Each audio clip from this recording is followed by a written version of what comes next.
أشهد أن لا إله إلا الله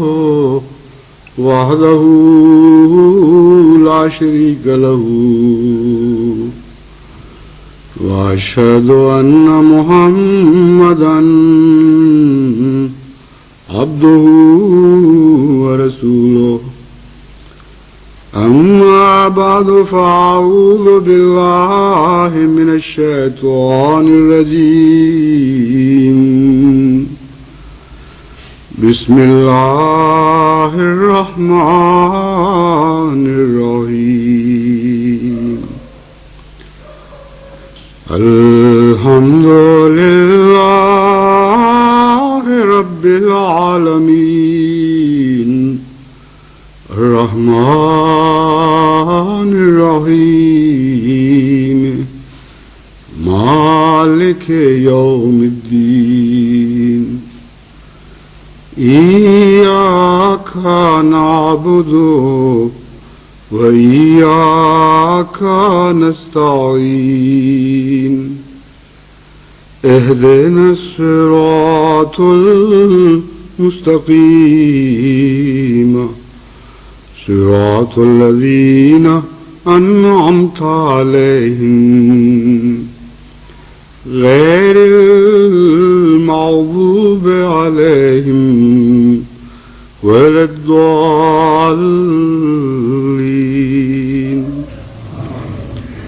قل يا عباد الذين آمنوا اتقوا ربكم للذين أحسنوا في هذه الدنيا حسنة وأرض الله واسعة إنما يوفى الصابرون أجرهم بغير حساب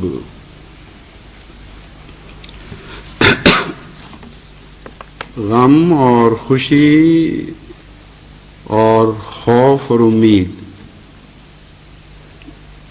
یہ انسانی طبیعتوں پر مختلف رنگ میں اثر انداز ہوتے ہیں۔ بعض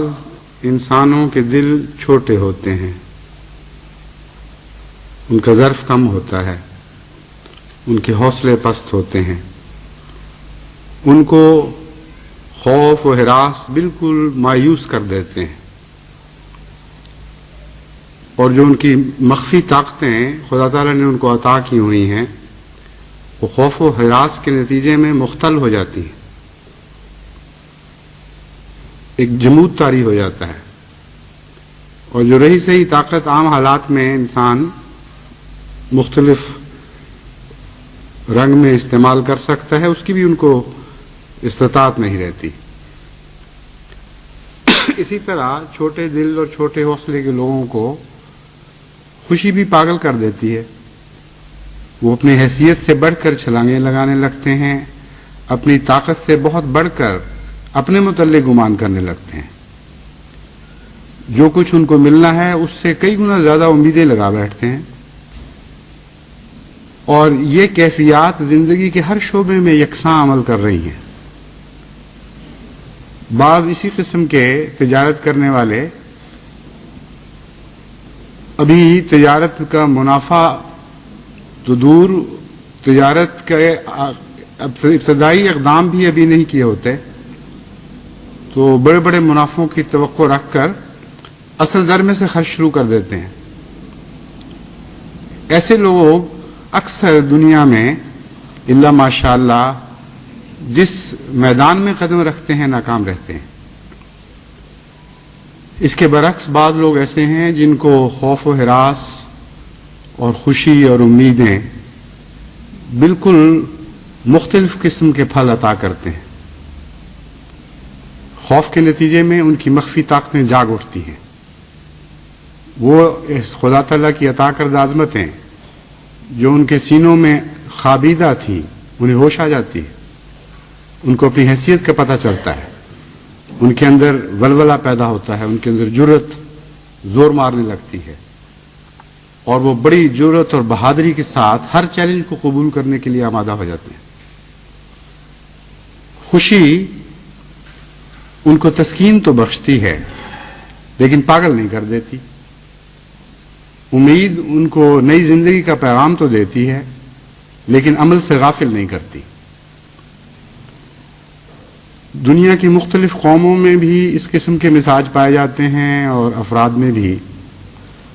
لیکن استثناء سب جگہ موجود ہیں۔ قرآن کریم اس مضمون کو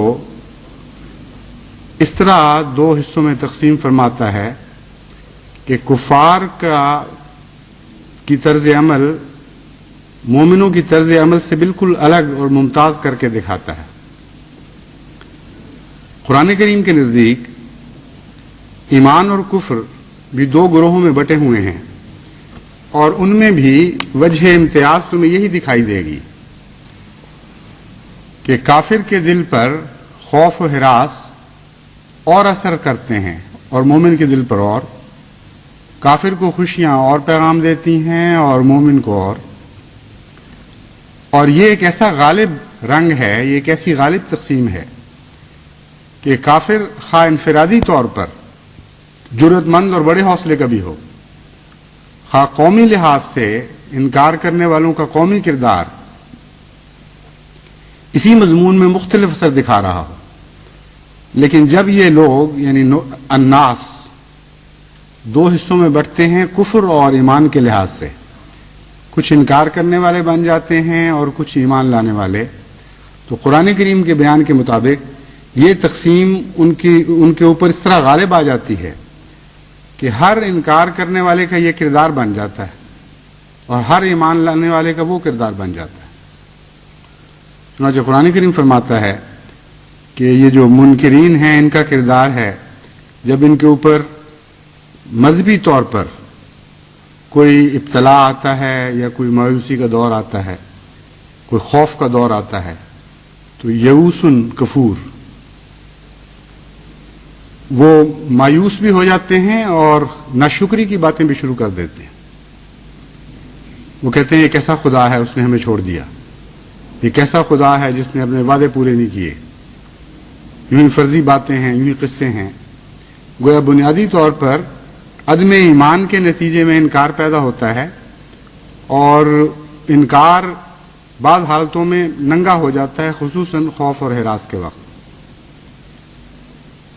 دوسری صورتوں میں بھی خدا تعالیٰ فرماتا ہے جب ان کو خدا تعالیٰ کوئی نعمت عطا کرتا ہے منکرین کو، جو خدا پر ایمان نہیں رکھتے، اس کی قدرتوں پر ایمان نہیں رکھتے، وہ کیا ہو جاتے ہیں؟ فرح فخور، چھوٹی سی بات پر اچھل جاتے ہیں اور تالی شروع کر دیتے ہیں اور فخر شروع کر دیتے ہیں۔ اسی طرح دوسری بہت سی آیات میں خدا تعالیٰ نے کفار کے کردار کو بحیثیت کفار نمایاں طور پر الگ کر کے دکھایا ہے، اور اس کے مقابل پر مومنوں کے کردار کو اس طرح واضح فرمایا کہ ہر غم ان کو نئے حوصلے عطا کر دیتا ہے، ہر ابتلا ان کو نئے عزم بخش جاتا ہے۔ جب ان کے ایمان پر آزمائش ہوتی ہے فزادہم ایمانا، وہ عجیب آزمائش ہے کہ بجائے ایمانوں کو کم کرنے کے ان کے ایمانوں کو بڑھا جاتی ہے، اور جب وہ خوش ہوتے ہیں یا خدا تعالیٰ کی عنایات سے حصہ پاتے ہیں تو فخر اور تعلی کی بجائے اور جھک جاتے ہیں اپنے رب کے حضور، اور ان میں عاجزی اور انکساری پیدا ہو جاتی ہے۔ چنانچہ عملی دنیا میں حضرت محمد مصطفیٰ صلی اللہ علیہ وآلہ وسلم کے دور میں اس کثرت سے ان دونوں امور کے مشاہدے کیے ہیں دنیا نے کہ حیرت ہوتی ہے۔